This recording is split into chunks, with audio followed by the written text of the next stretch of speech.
Dressing table کے سامنے کھڑا وہ اپنی شیروانی کے بٹن بند کر رہا تھا جب اس نے ایک نظر آئینے پر ڈال کر اپنی تیاری کا جائزہ لیا۔ بلیک شیروانی اس پر خوب جچ رہی تھی۔ اس کے چہرے کی سنجیدگی اور رعب اس کی مردانہ وجاہت میں مزید 4 چاند لگا رہے تھے۔ خود کو آئینے میں دیکھتا وہ ہاتھ میں گھڑی پہننے لگا کہ اچانک مبارہ کا چہرہ اس کی نظروں کے سامنے لہرایا۔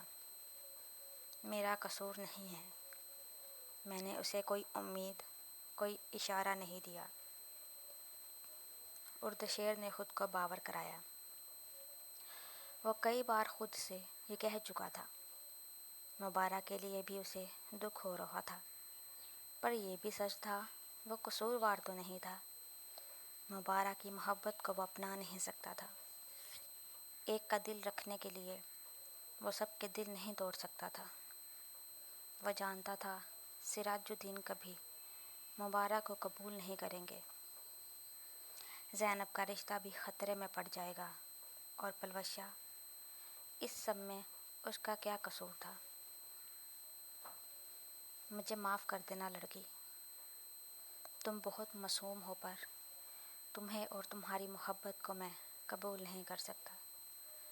زیر لب بڑبڑاتا وہ موبائل اٹھا کر کمرے سے باہر نکل گیا۔ اسے سارم کی کال آ رہی تھی کہ مہمان تقریباً پہنچ چکے تھے، وہ بھی تیار ہو کر نیچے آ جائے۔ 4 سال بعد سراج الدین کا گھر ایک بار پھر سے جگمگا اٹھا تھا۔ نکاح کی تقریب اپنے عروج پر تھی۔ سارے انتظامات بہترین طریقے سے کیے گئے تھے۔ سامنے اسٹیج پر مولوی صاحب عمر اور زینب کا نکاح پڑھا رہے تھے۔ اس کے بعد اردشیر اور پلوشہ کا نکاح ہونا تھا۔ ہر کوئی دلہن کی تعریف کرتے نہیں تھک رہا تھا۔ 16 سال کی دلہن بنی زینب پر ٹوٹ کر روپ آیا تھا۔ کیا دیکھ رہی ہو مبارہ؟ عارفہ نے اسے دیکھتے ہوئے پوچھا، جو جامنی رنگ کا فراق زیب تن کیے خاموش بیٹھی سامنے زینب کو دیکھ رہی تھی۔ کتنا فرق تھا دونوں کے نصیبوں میں۔ سامنے بیٹھی لڑکی زیادتی کا شکار ہوئی تھی، پھر بھی آج وہ محبت کا تاج سر پر سجائے کسی کی بیوی بن گئی تھی، اور وہ اس کے ساتھ زیادتی نہیں ہوئی تھی۔ اس کے باوجود اردشیر کے نام کی تہمت اس پر لگ چکی تھی۔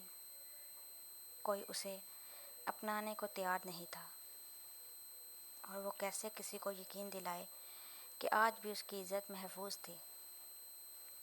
مبارہ، کیا ہوا؟ عارفہ نے اسے خاموش پا کر اس کا کندھا ہلایا۔ وہ اسے ٹھیک نہیں لگ رہی تھی۔ میں ٹھیک ہوں عارفہ، فکر مت کرو۔ مبارہ نے اسے تسلی دیتے ہوئے سامنے دیکھا، جہاں عمر اور زینب کا نکاح ہو چکا تھا۔ سب ایک دوسرے کو مبارکباد دے رہے تھے۔ ہر طرف خوشی کا سماں تھا۔ جب یکدم آسیہ گھبراتی ہوئی وہاں آئی اور شاہد خان کے کان میں جھک کر کچھ کہنے لگی۔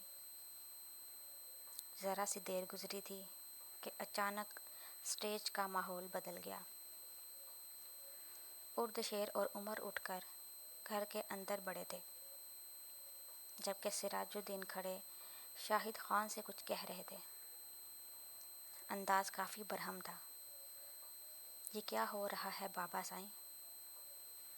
مبارہ نے سوالیہ نظروں سے ساتھ بیٹھے وجاہت شیخ سے پوچھا،